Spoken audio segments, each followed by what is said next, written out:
है बहिनी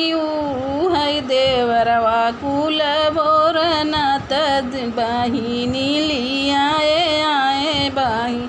लियाए आए ना बहिनी है देवर कुल बोरना तो ननद लियाए आए ननद के आवत देखे खटिया मचिया अंदर की है खटिया मचिया अंदर की है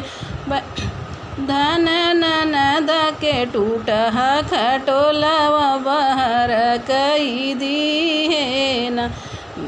बहिनी है देवरा कुल बोरना बहिनी है देवरा कुल बोरना ननदी लियाए आए ननदी के आवत देखे मुहवा बनाइले हैं मुहवा बिगाड़ दीन धन ननदी के दे